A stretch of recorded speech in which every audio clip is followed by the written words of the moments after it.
Era fim de tarde em Chicago. O sol já mergulhava entre os prédios altos da Zona Sul quando Michael saiu da escola pública com a mochila nas costas e a mente leve. Tinha acabado de entregar um projeto importante de ciências e o professor até elogiou a apresentação dele. Naquele dia, tudo parecia caminhar bem. Caminhava devagar pela calçada, perto do portão lateral da escola, esperando o melhor amigo sair do reforço. Mexia no celular, distraído, com fones nos ouvidos. Nem viu quando a viatura reduziu a velocidade e parou logo atrás dele. 2 policiais desceram do carro com passos lentos, mas com aquela postura de quem já decidiu que algo está errado. "E aí, parceiro, o que você está fazendo por aqui?" disse o policial mais velho, com um olhar desconfiado. Michael tirou um dos fones e respondeu educadamente. "Tô esperando um amigo. Ele saiu mais tarde da aula." "Esse uniforme aí é da escola?" perguntou o outro, com a mão na cintura, perto da arma. "É sim, senhor. Eu estudo aqui." O policial mais jovem deu uma volta por trás de Michael, como se estivesse analisando um suspeito perigoso. "Documento. Cadê seu RG?" Tá na mochila. Posso pegar?" "Devagar", respondeu o mais velho. "Nada de movimentos bruscos." Michael obedeceu. Pegou a carteira, mostrou o documento. Mesmo assim, o clima continuava pesado. "Você mora por aqui?" perguntou o mais novo. "Sim, na mesma rua do meu amigo. A gente sempre volta juntos." O policial mais velho se aproximou mais, abaixando o tom de voz como se quisesse intimidar. "Tá agindo estranho? Você sabe que a gente pode te levar só por isso, né?" Michael começou a se sentir acuado, e foi então que disse, tentando manter a postura: "Meu pai é diretor do FBI, Anthony Walker. Se vocês quiserem confirmar, ele trabalha em Washington." Os dois se entreolharam. Primeiro, um silêncio. Depois, risos. "Ah, claro", disse o mais velho. "E eu sou o presidente dos Estados Unidos." O mais novo gargalhava. "O garoto acha que a gente vai cair nessa? Olha para ele, filho do FBI? Tá de brincadeira." Michael tentou insistir, mas não teve tempo. O policial mais velho agarrou seu braço e o virou com brutalidade contra a parede da escola. "Mãos na cabeça. Agora." "Mas eu não fiz nada. E agora tá resistindo?" "Algema ele." A última imagem que Michael viu antes de ser jogado no chão foi a de alguns colegas do outro lado da rua, olhando assustados, sem saber o que fazer. O chão estava frio. O concreto arranhava os braços. A mochila havia sido jogada no chão. E mais do que tudo, a dignidade dele estava sendo esmagada.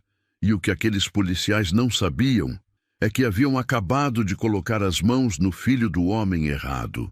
A viatura andava devagar pelas ruas de Chicago, como se estivesse em patrulha comum. Mas lá dentro, Michael estava encolhido no banco de trás, algemado, com os olhos fixos na grade que o separava dos policiais. "Vai pensando no que vai dizer quando a gente chegar lá, garoto", zombou o mais novo dirigindo. "FBI, até parece." O outro riu. "Esse aí é bom de história. Talvez consiga emprego em Hollywood." Michael não respondeu. Só olhava para frente tentando segurar o choro. Não queria parecer fraco, mas a garganta doía, o estômago embrulhava e o coração batia tão rápido que mal conseguia raciocinar. Na delegacia, foi recebido como um caso qualquer. Nada de ligar para os pais, nenhum contato com advogado, nenhuma pergunta séria. "Encaminha ele para contenção", ordenou um dos policiais de plantão, depois de um rápido cochicho com os 2 que o trouxeram. "A gente vê isso depois." Foi levado para uma sala fria, com paredes cinzentas e uma pequena janela coberta por grades. Sentaram-no num banco de concreto, algemas ainda nos pulsos. Nenhum copo d'água, nenhuma explicação. O tempo passou devagar. Primeiro, 20 minutos. Depois, 1 hora. Mais 2. Michael já não sentia as mãos direito. O frio da sala parecia aumentar. O que mais doía, porém, era o olhar dos outros policiais que passavam no corredor, como se ele fosse um criminoso perigoso, um marginal, como se o fato de ser jovem, negro e sozinho fosse justificativa suficiente para estar ali. Tentou falar com o oficial de plantão. Por favor, eu preciso ligar para o meu pai. Quieto aí, já vai ter sua chance, respondeu o agente sem olhar para ele. Michael encostou a cabeça na parede. Respirou fundo. Tentou lembrar das palavras do pai. Nunca abaixe a cabeça. Quem se mantém firme na verdade vence. Mas naquele momento a verdade parecia insignificante. A humilhação, o silêncio e o abandono dentro daquela cela fria começavam a afetar algo mais profundo, sua fé na justiça. Enquanto isso, do outro lado da cidade, um telefone começava a tocar. E com ele, toda a estrutura daquela delegacia estava prestes a ser sacudida. O relógio marcava 21h42, quando Anthony Walker desligou o computador no escritório do FBI, em Washington. Estava há quase 12 horas, resolvendo relatórios de campo, planos de ação e coordenando operações federais de alto nível. Era o tipo de homem que comandava tudo com um olhar firme e fala contida. Não gritava, não batia na mesa, mas quando falava, ninguém ousava interromper. Já se preparava para ir embora quando o telefone pessoal vibrou. Alô? A voz do outro lado era feminina, hesitante. Senhor Walker, aqui é da delegacia, do Distrito 12, em Chicago. Seu filho, Michael Walker, foi detido mais cedo. Está sob custódia. Silêncio. Do lado de fora, só o ruído do ar-condicionado e os ponteiros do relógio. Anthony fechou os olhos por 2 segundos. Quando abriu, a expressão era outra. O homem que antes revisava arquivos friamente, agora olhava para o nada, com o olhar fixo de quem acabava de ser atravessado por uma lâmina invisível. Por qual motivo ele foi detido? Os policiais alegaram comportamento suspeito próximo à escola. Não há acusações formais. Ele não teve permissão de fazer ligação direta, mas insistiu em mencionar seu nome repetidas vezes. Nós localizamos seu contato. Anthony levantou da cadeira, lento, como se estivesse movendo um corpo que guardava uma fúria milimetricamente controlada. Há quanto tempo ele está detido? Quase 5 horas, senhor. Ele não respondeu, apenas desligou. Foi até o armário, pegou o blazer escuro com o crachá do FBI bordado discretamente por dentro e saiu da sala sem dizer uma palavra. Não havia dúvidas, não havia hesitação, só havia urgência, dor e propósito. No caminho até o aeroporto, dentro do carro da agência, ele manteve o olhar fixo na janela. Mas por dentro, as imagens queimavam. A infância de Michael, a primeira vez que ele foi chamado de escurinho na escola, a conversa que tiveram quando o menino perguntou por que o segurança o seguia no mercado, e agora aquilo. Eles mexeram com o que eu tenho de mais valioso, disse Anthony para si mesmo em voz baixa, e vão pagar por isso, um por um. Enquanto isso, Michael continuava sozinho, trancado numa sala fria. Mas o que ele não sabia é que o pai dele já estava a caminho, e quando Anthony Walker chegasse em Chicago, o chão daquela delegacia iria tremer. Chicago, 6h37 da manhã. A cidade ainda despertava quando Anthony Walker pisou no saguão do aeroporto, vindo de Washington. Casaco preto sobre o terno impecável, olhar firme e passos silenciosos. Não havia segurança, nem repórteres, nem sirenes. Só ele e a tempestade que trazia consigo.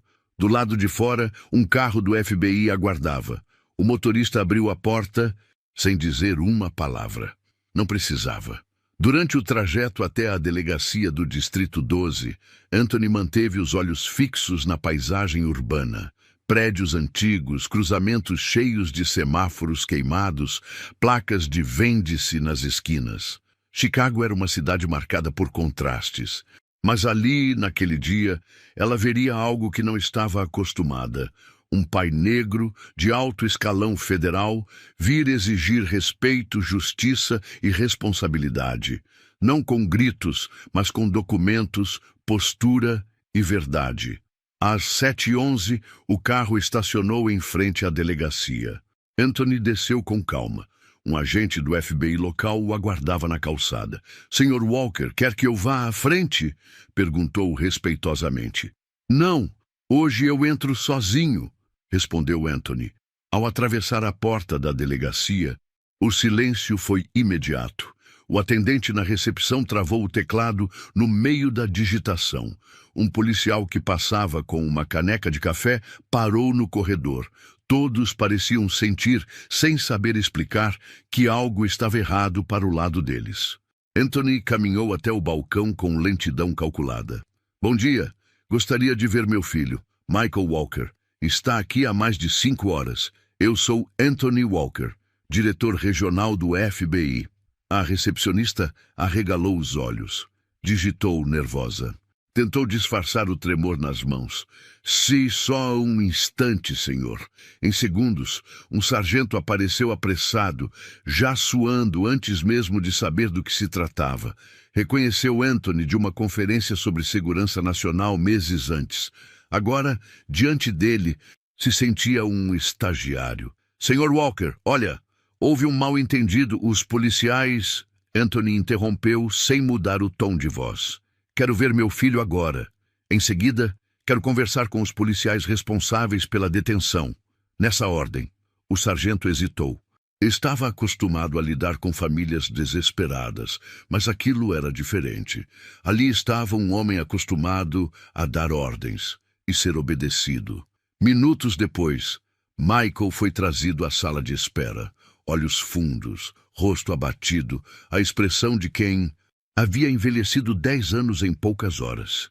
Quando viu o pai, seus olhos se encheram d'água. Mas Anthony não correu, não gritou, não fez escândalo. Apenas se aproximou, colocou a mão no ombro do filho, olhou nos olhos dele e disse: "Acabou. Agora deixa comigo." E então, sem pressa, se virou para o sargento. "Chame os 2 policiais.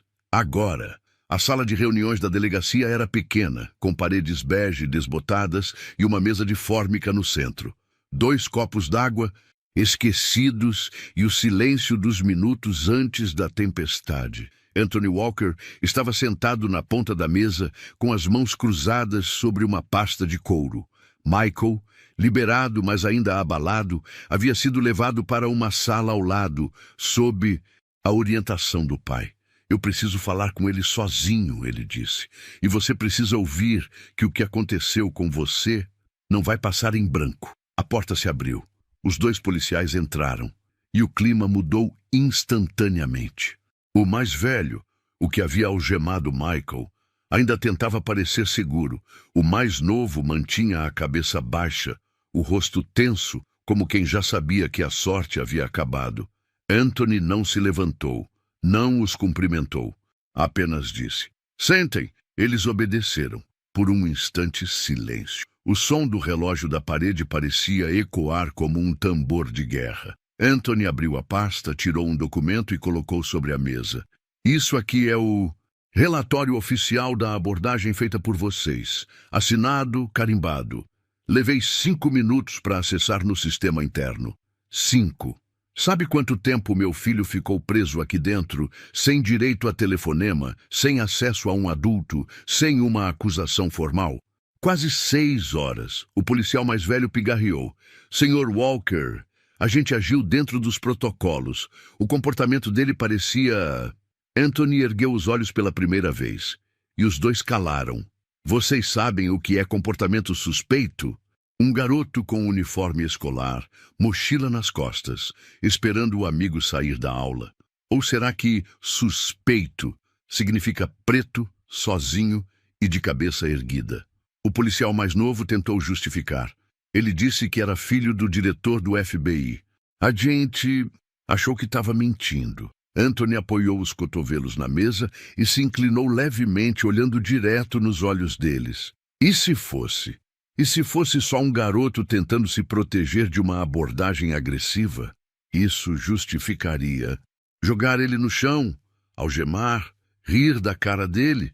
O mais velho engoliu em seco. Tentava manter o controle, mas já estava claro. Haviam perdido completamente o domínio da situação. Anthony então se levantou com calma.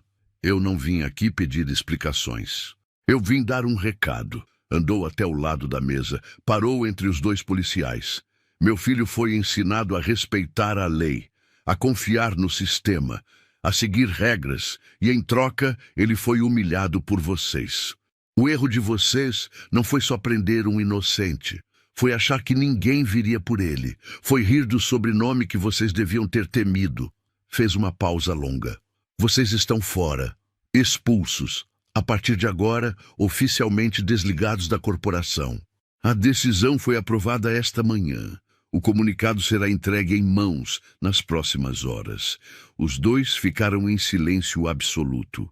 O mais novo baixou a cabeça, sem coragem de encarar. O mais velho olhava para o chão, pálido, como quem finalmente entendia a gravidade do que havia feito. Anthony se virou e caminhou em direção à porta.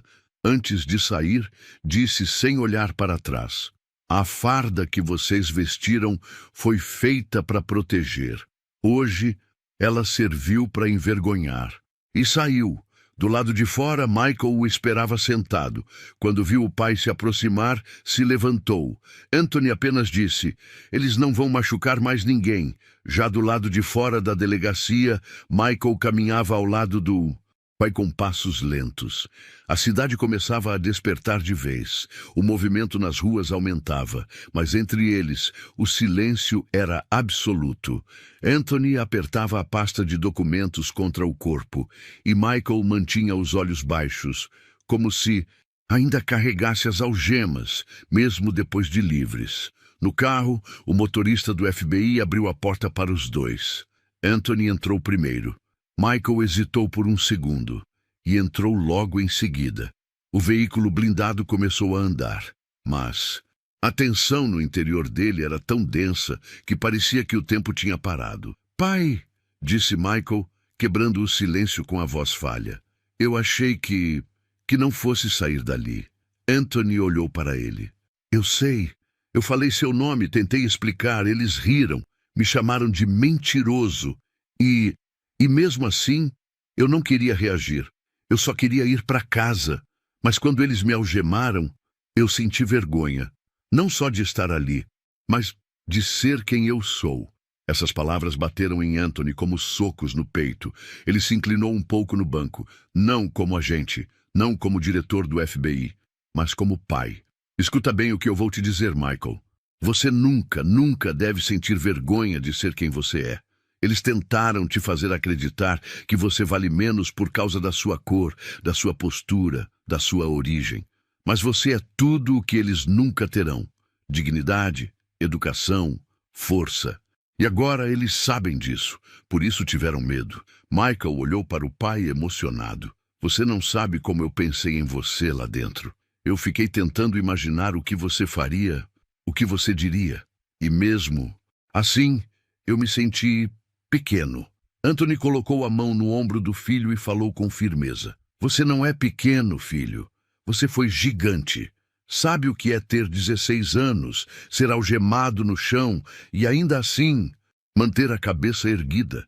Isso é coragem, e é exatamente por isso que eu lutei por você.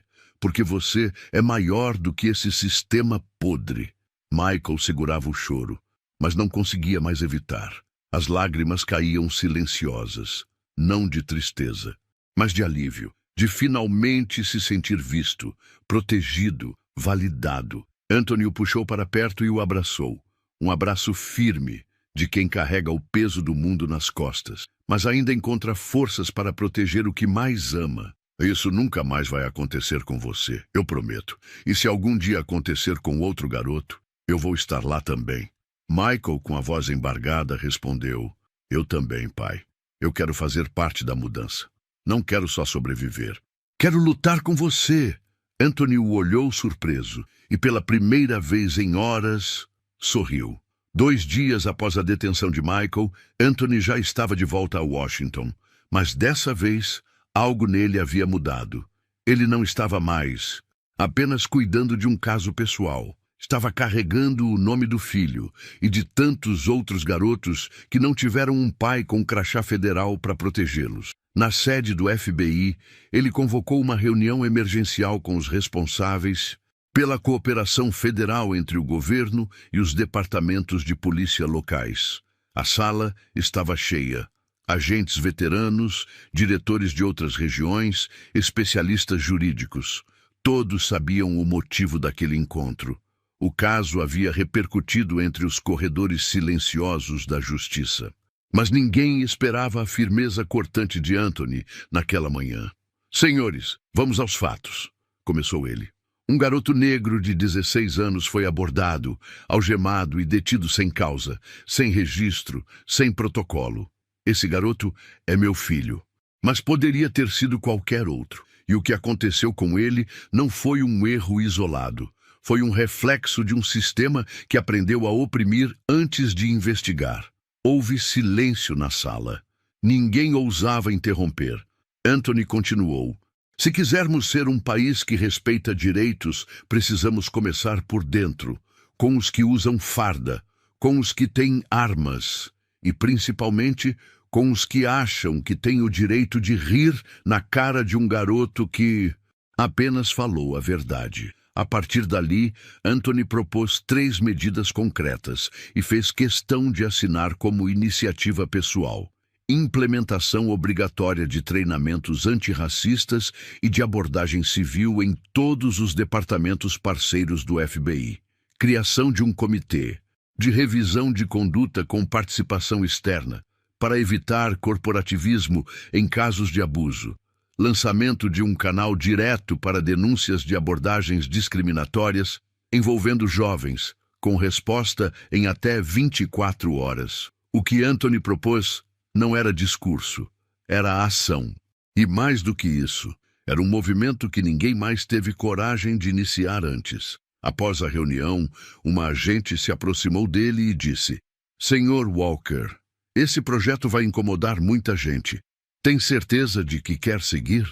Anthony respirou fundo, olhou nos olhos dela e respondeu: "Eu tenho um filho de 16 anos. Ele foi algemado por ser negro. E mesmo depois disso, ele quer fazer parte da mudança. Se ele tem essa coragem, como eu poderia não ter?" 3 semanas depois, a delegacia do Distrito 12 em Chicago estava irreconhecível. Não em aparência. As paredes ainda eram as mesmas, os móveis ainda velhos, o café ainda amargo, mas a atmosfera havia mudado. Desde a expulsão dos Trustudinho, 2 policiais e da intervenção direta do FBI, um novo comandante havia sido nomeado. Treinamentos internos estavam sendo realizados semanalmente. Uma nova sala, antes desativada, foi transformada num centro de orientação para jovens abordados pela polícia, com psicólogos, assistentes sociais e representantes da comunidade negra local. Ninguém mais ria nos corredores ao ver um adolescente negro de mochila passar. Ninguém ousava ignorar um nome só porque não combinava com a cara dele. O caso de Michael havia se tornado referência silenciosa, um divisor de águas. E em Washington, ele também havia deixado marcas. Michael agora assistia às aulas com outros olhos. O menino que antes passava pelos corredores tentando se encaixar, agora andava com a postura firme de quem entendeu o próprio valor. Estava lendo mais, perguntando mais, participando de grupos de debate. E pela primeira vez, pediu ao pai para visitar a sede do FBI. "Eu quero ver como funciona. Quero entender como posso fazer parte", disse ele com brilho nos olhos. Anthony levou o filho numa sexta-feira à tarde. Mostrou as salas, os mapas, os arquivos confidenciais, o lado frio da justiça. Mas também apresentou os agentes que faziam investigações sérias, os profissionais que arriscavam a vida por verdade e integridade. "Isso aqui não é sobre poder, é sobre responsabilidade", disse o pai. "Se um dia você entrar por essas portas, que seja para proteger, nunca para julgar pela aparência." Michael olhou para o crachá que o pai usava no peito e ficou em silêncio por alguns segundos. "Eu vou chegar aqui, pai. E quando eu chegar, vou lembrar de tudo que aconteceu comigo, mas não com raiva, com propósito." Anthony o abraçou com força. Ali não havia mais medo, nem trauma. Ali nascia um jovem com consciência, força e um novo caminho. E o sistema que um dia tentou calar a voz dele, agora estava sendo transformado pela existência dela. Era uma manhã de segunda-feira. A escola pública em Chicago preparava uma pequena cerimônia para o Dia da Cidadania e Justiça, um evento novo criado após a repercussão do caso Michael Walker. Pais, alunos, professores e convidados estavam reunidos no auditório. O ambiente era simples, mas cheio de expectativa. No centro do palco, um púlpito de madeira improvisado. E atrás dele, o nome que ninguém esperava ver ali: Michael Walker, aluno convidado. Quando ele subiu ao palco, o silêncio tomou conta da sala. Muitos alunos que ali estavam tinham assistido, sem entender, a cena em que Michael foi algemado na frente da escola semanas atrás. Agora viam aquele mesmo garoto ali, com postura ereta, olhar firme e voz limpa. Meu nome é Michael Walker. Eu tenho 16 anos e há poucas semanas eu fui tratado como criminoso por simplesmente estar parado na calçada da escola onde eu estudo todos os dias. Não por ter feito algo errado, mas por parecer errado. Aos olhos de quem deveria me proteger. Olhou em volta, viu rostos tensos, curiosos, pais emocionados, colegas desconcertados. Eu fui algemado, ridicularizado, ignorado, mas também fui defendido pelo meu pai e por mim mesmo. E isso me fez entender que, quando a gente cala, o silêncio vira aceitação. Mas quando a gente fala com verdade e coragem, a mudança começa. O público agora estava vidrado, ninguém olhava o celular, ninguém conversava. Michael continuou: eu não sou filho de diretor do FBI por status. Sou filho de um homem que não aceita injustiça, nem para mim, nem para ninguém. E se um dia eu puder ser metade do que ele é, já estarei fazendo a minha parte. Fez uma pausa, respirou fundo e finalizou: a todos os jovens que se sentem invisíveis, inseguros ou julgados, vocês têm valor, vocês têm voz, e ela precisa ser ouvida. Se ninguém escutar, gritem, mas nunca, jamais abaixem a cabeça. Ao terminar, uma salva de palmas começou tímida, mas logo virou um aplauso de pé. Professores choravam, diretores se abraçavam e muitos alunos negros quietos até então passaram a se sentir vistos, representados, vivos. Anthony, sentado na última fileira, sorriu em silêncio. Ali, vendo o filho diante de todos, entendeu que o ciclo havia começado a se quebrar. Naquela mesma noite, Michael e Anthony estavam sentados na varanda de casa. O céu de Chicago estava limpo. A cidade seguia seu ritmo. Buzinas ao longe, luzes piscando nos prédios, vozes espalhadas nas calçadas, mas ali, naquele silêncio entre pai e filho, o mundo parecia ter parado por um instante. Michael balançava devagar na cadeira, com um caderno aberto no colo. Sabe, quando tudo aquilo aconteceu, eu achei que ia carregar aquilo como um peso para o resto da vida, disse ele olhando para o céu. Anthony apenas ouvia. Mas agora parece diferente. Parece que aquilo me deu direção. Tipo, me empurrou para um caminho que eu não sabia que existia. Anthony olhou para ele com um orgulho silencioso. Às vezes, é na dor que a gente encontra a missão. O que fizeram com você foi covarde. Mas a forma como você reagiu foi gigantesca. Michael sorriu. Eu ainda fico com raiva quando lembro, mas é uma raiva que me move, que me faz querer mudar as coisas. E se eu conseguir mudar a vida de uma única pessoa, já valeu. Anthony se levantou, colocou a mão no ombro do filho e disse: você já mudou. Começou com você mesmo e agora vai se espalhar. Eles entraram em casa juntos, em silêncio, com passos firmes, pai e filho. Feridos pela injustiça, unidos pela verdade e armados com coragem, porque a verdadeira vitória não é só vencer o sistema, é se recusar a ser moldado por ele. Histórias como a de Michael e Anthony nos mostram que a luta por justiça começa onde termina o silêncio. Nem sempre teremos um sobrenome poderoso ou um crachá federal, mas quando temos voz, consciência e coragem, já temos tudo o que precisamos para começar uma revolução, mesmo que seja dentro de nós mesmos. Agora, eu te pergunto, e se fosse o seu filho, o que você faria? Já presenciou ou viveu uma situação parecida com a de Michael?